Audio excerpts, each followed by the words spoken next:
How hard and expensive is it to play Yu-Gi-Oh! As a complete beginner? That is what I want to find out in this series. In this episode I'm going to learn the rules and play some duels with my friends and family. This is the official 2-player starter kit. I found this randomly and thought I could use this to get my friends and family who are into Yu-Gi-Oh! But don't really know the rules or have not played in a decade back into Yu-Gi-Oh! That is the reason why I bought the German version of this. Because I am German and live in Germany. For the future I will buy all my cards in English because I also play and consume online Yu-Gi-Oh! In English. This is the first official Yu-Gi-Oh! Product that I personally paid for. I have never bought anything in Duel Links or Master Duel. Every physical Yu-Gi-Oh! Product I ever owned were in primary school. My cousin gifted me my only Yu-Gi-Oh! Cards and my mother bought me GX TechFox Evolution for the PS2. So this is quite special, also because these are the first Yu-Gi-Oh! Cards I've seen since primary school. Here's my unboxing and first reaction. I've never seen this card in my life. I love ultra rare XYZ cards. I think they look so slick, but I've never seen this card in my life before. But yeah, this was almost 20 euros. The price conversion will be on screen. I will give a total of all the costs at the end of each episode so you can follow along and see how much everything costs. In addition to the cards, I bought sleeves and I will not count the first packs of sleeves that I bought. Partially because I got a 5 euro discount on the website and the sleeves themselves were only 9 euros, but also because I bought them in the wrong size. These seem to be very large. Yeah, these are like way too large. Then we have 200 of these perfect fit sleeves. These should be perfect fitting. These are not really perfect fitting. I thought this would be perfect fit. Man, I bought the wrong sleeves, I guess. So because I bought 200 of the perfect size and 300 of the regular ones, this set me back 9 euros that I will not count towards the total. But what I will count towards the total is the 7 euro I paid for these Dragon Shield perfect fit sealable sleeves. I am a big fan of these and I have sleeved all of the cards from the starter kit with these. And I will sleeve all of the cards that I will play with going forward with these. You can see here looking at Zeus. These look and feel amazing. I really feel like the cards are protected from basically everything that's not actual abuse. But after playing with these decks a few times, I've noticed that they gather up a lot of finger smudge. I don't know if you can see this here. This not only looks disgusting, but it also makes the cards really sticky, which is very annoying. So after using these cards for a bunch of duels, I decided to buy these transparent regular sleeves as well. These cost 12 euros for 150 of them, so I only need to use half of them for the set. I chose the transparent ones because I feel like the starter kit has to have the regular cards visible for the real feel. So I re-sleeved all of the cards by pulling them out of the inner sleeves, putting them back into new inner sleeves, and then putting the sleeved cards into regular sleeves. Holy shit, I have to re-sleeve them now.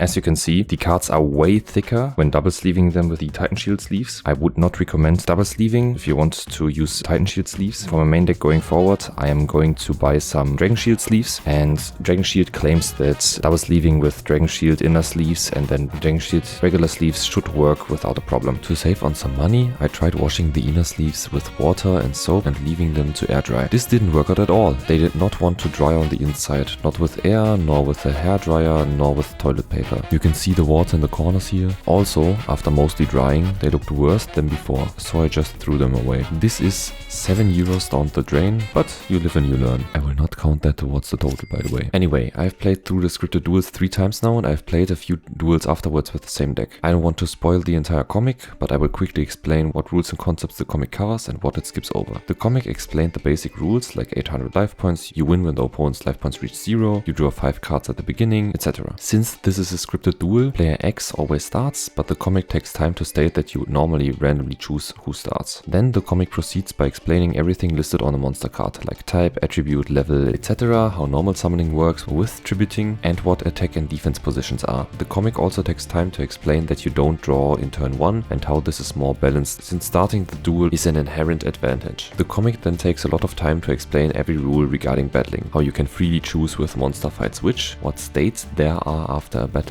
It even shows this using a cheat sheet that is also printed on the last page. They really thought this through, and the cheat sheet especially helped a lot of my friends and family understand every scenario of a battle. Then they proceed to explain spells, traps and flip effect monsters. They also take time to explain exactly when you can change positions of monsters, which was one of the things that even I did not understand fully, so this helped a lot. A really great part of this comic is that they will regularly add pictures of how the board should look, and on the first time doing this, this really helped to signal to us that we skipped or misunderstood something ending and had to reread it. Next up, there's a simple cheat sheet for all the phases and for the different types of spells and traps, although they skip ritual spells, field spells and counter traps entirely, which I think is quite sad, mainly for the counter traps. I think they should explain spell speed at the end of the comic, and they should have done it with counter traps, but they never mention spell speed in this comic. Next up, they quickly explain quick spells, tokens and inherent summons, short injection. They never use any of the keywords that I use to describe those topics, unless it's an official keyword like tokens, which I think is not as helpful as it would be would they use the community keywords, like inherent summons for example. Next up, they explain what a replay is, and then they take over 6 pages to explain the extra deck, Xyz and synchro summoning. Every single time, this was the part where they almost lost my friends and family, because they would take like 15 minutes fully reading all of the 8 extra deck monsters, fail to understand most of them, and get overwhelmed and slightly frustrated. If you are the more experienced player, it helps to tell them to quickly skim over all of the cards, but not get too hung up for now, since the comic will explain about half of them and go through summoning and using them. So player S synchro summons and player X Xyz summons afterwards. Both players get to use their effects, and player S gets to use a hand trap afterwards as well. After this turn, they explain the weird ruling with Call of the Haunted, where the trap stays on the field forever if the card it brought back gets used as material for Xyz summoning. This is a very weird ruling that I did not fully understand even after reading it in a comic, but they even use this for their combo, since both players summon their respective main deck boss monsters, Visa, Starfrost and Eldritch. In the following turns, both players combo into their extra deck boss monsters, Manalium Primeheart and Zeus, and they end the duel with a tactically interesting play, crashing Primeheart into Zeus, forcing Zeus to wipe the board, before using Fissure to destroy Zeus as well, leaving an empty board, almost equal life points and 1 card in each hand. That is where the comic gives the steering wheel back to the players to finish the duel, since player X has to shuffle the deck for one of the effects to resolve. Player S does not have to shuffle the deck and has a deterministic end to the duel. At the end, it lists the deck building restrictions and reprints the phase and battling cheat sheets. So in total, this was a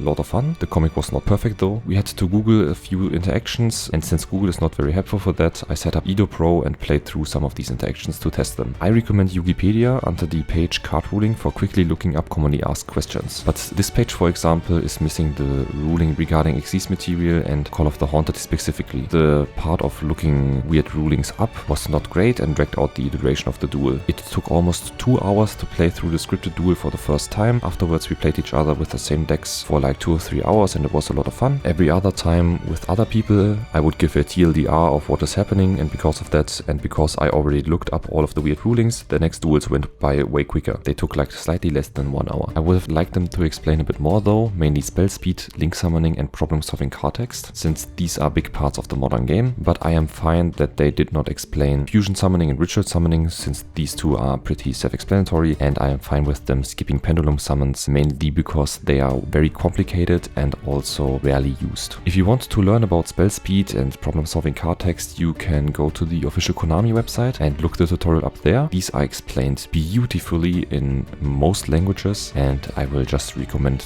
that. I have read that and I think these are explained very well. These decks were better than I expected. As you can see, there are a lot of vanilla monsters, primarily to explain summoning. Also there's no archetype or big engine, there isn't even any duplicate card except for one, and that's Manalium Fearless. Manalium Fearless is the only duplicate card. This is twice in the deck. Here it is again. There were also some good cards from what I understand, like Zeus for example, or Digi Crow for example. So in total these decks have some great tools that I will probably use in my actual deck going forward, but let's go over both decks. I try to explain first what the comic uses the card for, and second how I would rate the card or engine it creates. Let's start with the Synchro deck, because I played that for most of the duels so far. This deck will be sorted like this, because you need to draw from the top obviously, but I will now sort them in the opposite order so we can talk about them better.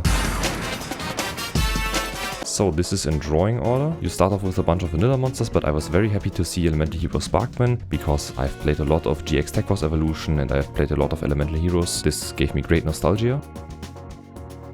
Bunch of vanilla monsters. Also having green Ojama in your opening hand was pretty funny, I have to say. more vanilla monsters. Then you get to stall with Swords of Revealing Light, and we learn in the duel that we can attack while having swords active. Then we can buff our beat sticks with Backup Rider. Afterwards we learn about slip effects and special summoning with Apprentice Piper. Then we learn about traps with Storming Mirror Force. Then we get to stall again with Scapegoat and learn about tokens. So far most of these cards were pretty bad in modern Yu-Gi-Oh! As far as I understand. Then we get to card KD, which feels playable in like slow formats where you don't die when you give up the turn, because you have to give up the turn for drawing. Then we learn about recycling with Warrior Returning Alive, which is also playable in certain decks. Then we get one-time passcode. Looks insane if you don't think about negates or destructions and that it gets summoned in defense position. DD Crow is one of the only hand traps in the entire set and one of the only cards that I will choose going forward in my actual deck, at least in the side deck, maybe even in the main deck. Then you learn a bit about floating with Obsessive Loop, which is a terrible name, I hate to say it. Also, this comic does not teach you terms like recycling, hand traps or floating. As I said before, I'm not even sure that I'm using all of the terms correctly, but I think I am. Now we get to see the ace card of the deck, Visa Starfrost. This is the main deck ace card, but this is basically just a big beat stick that grows bigger when it destroys monsters. Vanadium Fearless is, as I said, the only card that exists twice in this entire set. Every single other card in this two-player set is otherwise unique, and this just completes the engine of summoning Visa Starfrost and then special summoning Vanadium Fearless from your hand. The entire engine is just that you summon both in one turn. Barrier Resonator teaches about card protection and is another hand trap technically, and Fissure is just a scripted hard counter against the opponent board in the scripted duel. But it's quite nice that this is not targeting, as far as I know. I can only read the German effect text, and the German effect text tends to be not as precise as the English effect text. But I think this is non-targeting, which makes it not terrible. Maybe we can even side deck this. Mask is just another recycle, and then you get to the iconic Dark Hole. This is honestly, as I just said, a great card that I will probably side deck, maybe even main deck, just because of when you're going second, you can wipe the entire board if they have no negate. I will probably side deck this until I get like Raigeki or Lightning Storm, and then I would just use Lightning Storm or Raigeki instead. Kunai with Chain is just a meme. Kunai with Chain! What is this? The Mask was a nice burn card, Magic Cylinder is iconic, Mage Power is a basic equip card, Möbius is his German name, I don't know how he's called in English. I will probably look this up. This has back row removal on summon, but needs a tribute to summon, and it's not very good because of that. Card Trooper is a nice beat stick that can also set up the graveyard, but it can also lead you to brick if you mill the wrong cards. I have never played Quill Bolt in any of the duels. This can just special summon itself from the grave, but gets banished at the end of the turn. Dark Resonator is pretty useless. Power Frame is an attack negation, and that is quite bad. White Elephant's Gift is pretty bad, and also just a +0 in card advantage. Liberty at Last is a straight up hard counter against the Xyz deck. S tier for this matchup, but C otherwise. Hydrite. I don't know how this is pronounced. Hydrite? Hydrite is just Synchro Fodder. Supply Squad is kind of decent. Galaxy Cyclone is a slower MST that can be used in the graveyard as well. Galaxy Cyclone can destroy 2 cards in theory, but because the first card needs to be a set card and the second one needs to be an open card, this is quite limiting, and I don't think this will be in my deck over MST. This is the second copy of Vanadium Fearless, and back to the front is a worse Call of the Haunted, so I will probably just use Call of the Haunted. This is where the synchro cards begins. Stygian Sergeant is very useful for OTKing, since it can attack multiple times, but we had to check in Edo Pro if it can only attack twice or as many times as it could if you could resolve the effect. It is in fact that you can only attack twice, so this is not as useful as I thought. Coral Dragon is okay. One generic destruction is quite nice, and drawing one card when this gets destroyed is also quite nice. The attack points are fine.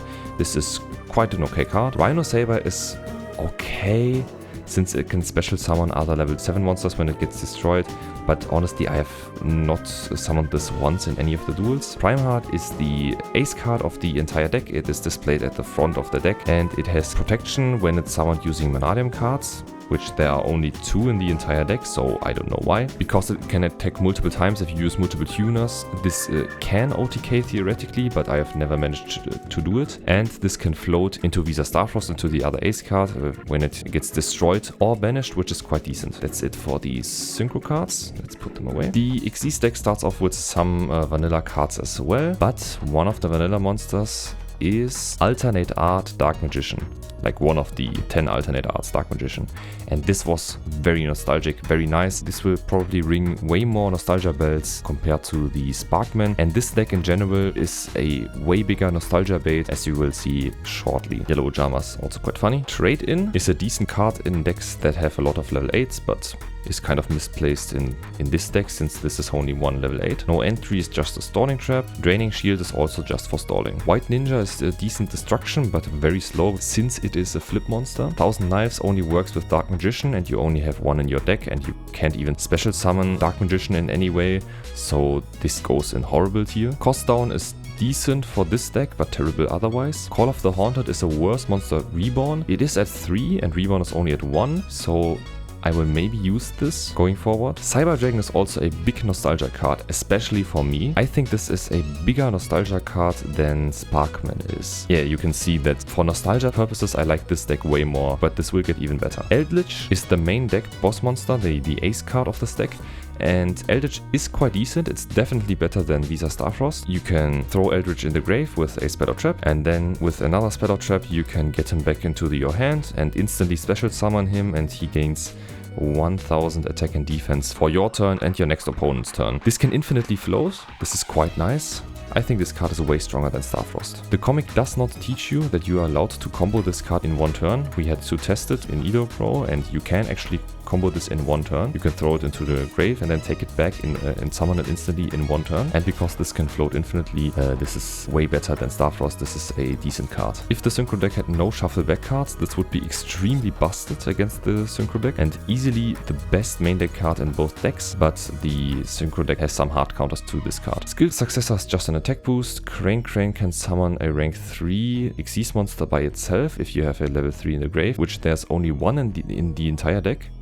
So this card is decent, but bad in this deck. Xyz Reborn is better than Call of the Haunted for Xyz monsters specifically, because it's attaching itself to the monster, but otherwise it's useless. Dark Magician Girl is another nostalgia card. This is why I think this is the best nostalgia deck.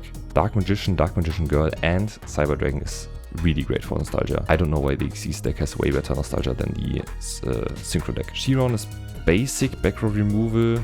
It's just a worse MST. Magician of Fate is in a weird spot since the deck does not have many spells. Penguin Soldier is really strong in this duel, especially when you return Synchro monsters from player S with it. MST is obviously strong, especially against player S who has a lot of traps and continuous spells, and I will probably main or side deck this in my new deck. I will think about it at least. Book of Moon is obviously strong and competitively viable as far as I know, so I will at least side deck this as well. Needle Trap was not used in any of the 20 or so duels with these decks except as fodder for example Eldritch. Even the comic acknowledges that this is useless. You search it from the deck to attach to Zeus in the comic. Because it would be useless otherwise in a deck. Gravity X is just an equip spell. Dark Factory is kinda useless even in this deck. Gyrate is just for stalling. Swing of Memories is like Monster Reborn, but you can only use it for finishing off your opponent or for tribute or XC summoning. But we found a nice combo using the Penguin Soldier to give the summoned card back to hand, which avoids the destruction of the swing. Barbaros was not once summoned by tributing 3 cards. We never used that part. We just used it as a 1900 beat stick. Since recording this, I played through the scripted duel again with another friend, and he actually managed to summon Barbaros using 3 tributes, and that was such a hype moment in the duel since I had an established board and he wiped the entire board with this. Burden of the Mighty is a great card. Nein, mir ist alles hingefallen. Das sieht jetzt so scheiße aus. I changed the lighting. This is the first time I'm doing this, so I hope this is fine. Burden of the Mighty is a great hard counter against player S's deck, especially combined with the last main deck monster of player X that I will show shortly. Fighting Spirit is just an attack boost. Gaga Magician is also just nostalgia bait for Zexal viewers, which was only me. No other person that I played with has watched Zexal. But yeah, in general, this is only Xyz fodder. Star Changer is a bad utility for Xyz summoning. Traffic Control is a great hard counter against player S's deck, since player S has a lot of tokens and tends to summon a lot of monsters. Night Beam is MST on steroids, but only for set cards, and since player S uses a lot of continuous spell cards, this got rarely used sadly. Star Drawing is just Xyz fodder. Magical Broker is pretty bad. Fierce Tiger Mongo is the card that I was talking about. This single-handedly won a few of our duels, especially together with Burden of the Mighty. This easily broke fully comboed boards of player S. This card is way too strong for these decks specifically, but in general it's it's okay. And let's continue with the extra deck monsters. The Gusto Emerald is only good because this deck has some useless vanilla monsters. Number 20 is just a beat stick that buffs beat sticks. Kestel has a Book of Moon effect and shuffle into the deck effect on one card, so this is quite strong. Zeus is by far the most expensive card out of all of the 88 cards, and it is also the most busted of them all. For those of you who don't know, you can always, as a quick effect, detach 2 material and then destroy the entire board except for this card. The entire board, back row and front row, monster spells and traps without targeting, and when one of your cards gets destroyed by effect or battle, you can just attach any card from your deck. It doesn't matter if it's hand deck or even extra deck. You can just attach a card here, and attaching cards is obviously strong because of the insane effect. So I get why this is the most expensive card, and this is definitely in my deck going forward if I can get another Xyz monster to summon this one. So this is the current total. In the next video I will use some of these cards and some structure decks to build a deck and maybe even play in some locals. The next most important product is this. This is the Yu-Gi-Oh! Structure deck. My favorite deck ever since I was a child was either Elemental Heroes or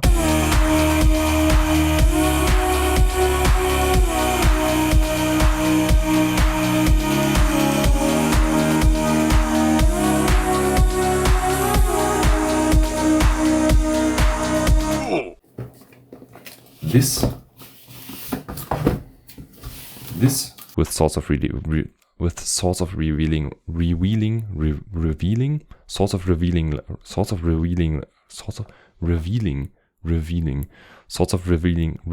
In addition to the cards, I bought sleeves, and I will not count the first pack of sleeves, and I will not count the first pack of sleeves that I bought. Holy shit.